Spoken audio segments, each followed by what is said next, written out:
Itu berkaitan dengan pandangan teologi mereka. Ada yang memandang bahwa itu tidak disebut perceraian tapi pembatalan pernikahan.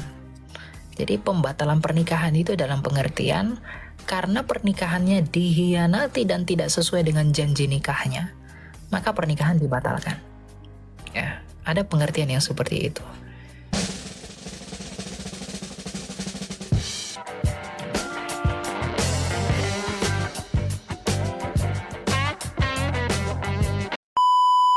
Gereja. Jadi kadang jadi pelayan Tuhan ini jadi kayak mundur kena maju kena ini. Jadi kendala, tapi takut juga sama Tuhan ketika itu kebenaran tidak dijalankan. Jadi begini, kalau di gereja kan seperti yang di awal tadi diterangkan Naelia itu karena soal pernikahan. Ada orang bercerai hidup, bukan bercerai mati. Ya.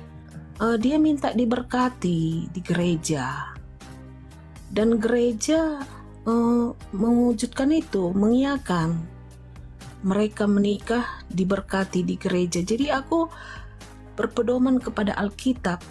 Setiap orang yang sudah dipersatukan Tuhan tidak bisa diceraikan oleh manusia selain kematian. Tapi kenapa sebagian gereja, saya juga gereja suku, tapi karena saya udah kawin sama orang Karo, saya di gereja suku Karo. Jadi kadang di gereja itu kenapa bisa begitu loh, bertentangan dengan iman yang sesuai dengan firman Tuhan, yang ada di Alkitab. Kenapa bisa diberkati? Apakah tidak salah? Sementara yang memberkati orang yang udah berilmu teologi, ya kan, dengan sesuai dengan Alkitab. Menurut Naelia, saya tanya ini, bisa nggak itu diterima gereja nggak? Atau itu hanya oknum saja yang melakukannya tidak berpedoman kepada Alkitab? Apakah itu salah? Itu pertanyaan. Ya, itu berkaitan dengan pandangan teologi mereka. Ada yang memandang bahwa itu tidak disebut perceraian tapi pembatalan pernikahan. Jadi pembatalan pernikahan itu dalam pengertian karena pernikahannya dikhianati dan tidak sesuai dengan janji nikahnya, maka pernikahan dibatalkan. Ya, ada pengertian yang seperti itu. Jadi mereka menikahkan kembali karena mereka menganggap tidak ada perceraian, yang ada pembatalan pernikahan. Ya, jadi semuanya itu tergantung pandangan gereja. Memandang itu perceraiankah atau pembatalan nikah. Dan saya nggak bisa menghakimi itu. Kalau itu perceraian tapi dinikahkan kembali, dan perceraiannya karena apa? Ya, karena hal-hal apa? Kalau memang karena zina lalu dinikahkan kembali, itu salah.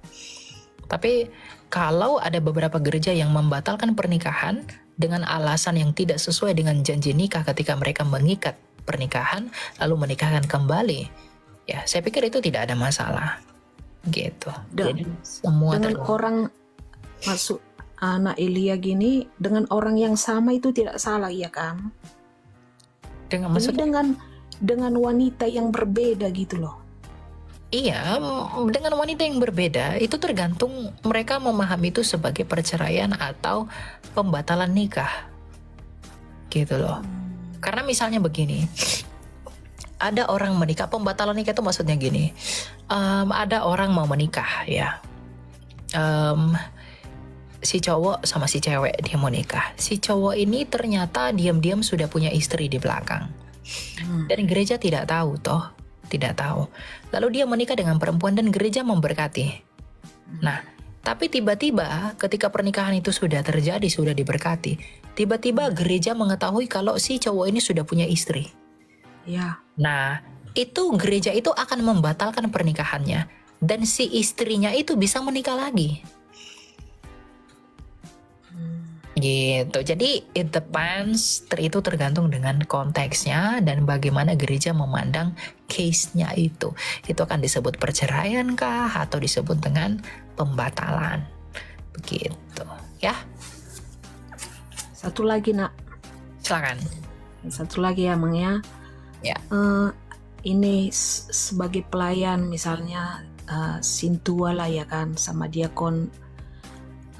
Di dalam tata gereja itu, di dalam tata gereja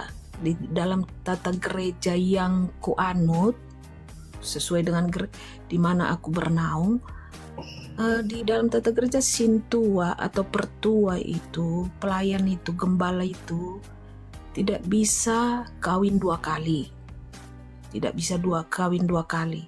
Sementara bisa dia jadi sintua dan gereja tahu dia sudah 2 kali menikah dan istrinya belum meninggal dua-duanya gitu.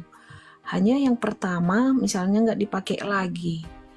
Jadi di firman Tuhan juga kan di kitab Korintus kan kalau setelah jadi pelayan Tuhan itu pertua atau diakonis itu kan nggak bisa kawin 2 kali, menikah 2 kali.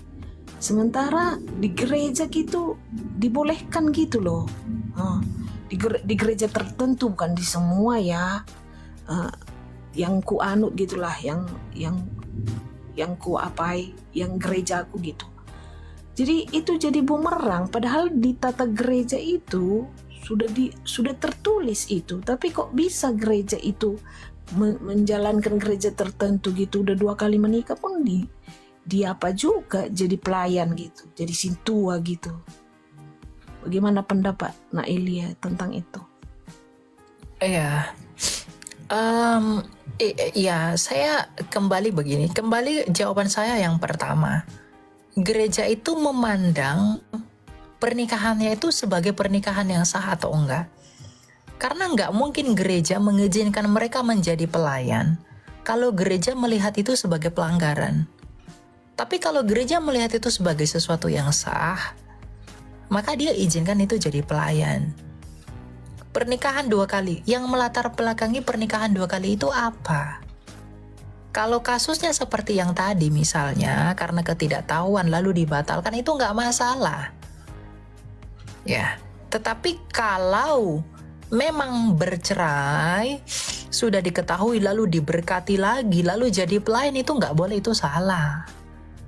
Jadi tergantung kasusnya, itu terlalu general, itu terlalu umum.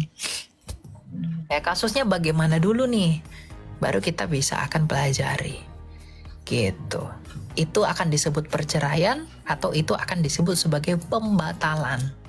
Ingat ya, perceraian itu berbeda dengan pembatalan. Pembatalan itu seperti tadi, hal-hal yang tidak sesuai dengan janji nikahnya itu dibatalkan. Tapi kalau perceraian itu karena ada yang berzina, ada yang selingkuh ya, ada yang lakuin lain-lain, itu perceraian. Dan kalau sudah bercerai oleh karena zina, itu nggak boleh nikah lagi. Nggak boleh. Gitu. Itu ya. Jadi berarti Nak Elia, ketika kita melanggar di dalam menjalankan pekerjaan Tuhan, pelayanan, ketika kita melanggar sesuai dengan yang tertulis di dalam Alkitab firman Tuhan, berarti itu ketika kita nggak bisa menegakkan itu, berarti kita hubungan pribadi, lepas pribadi kepada Tuhan, kan begitu saja itu ya kan? Betul. Ya, betul. Ya. Sudah. Makasih anak ya. Pertanggung jawaban. Mau lihat. Oke ya. Tuhan berkati ya. Amin.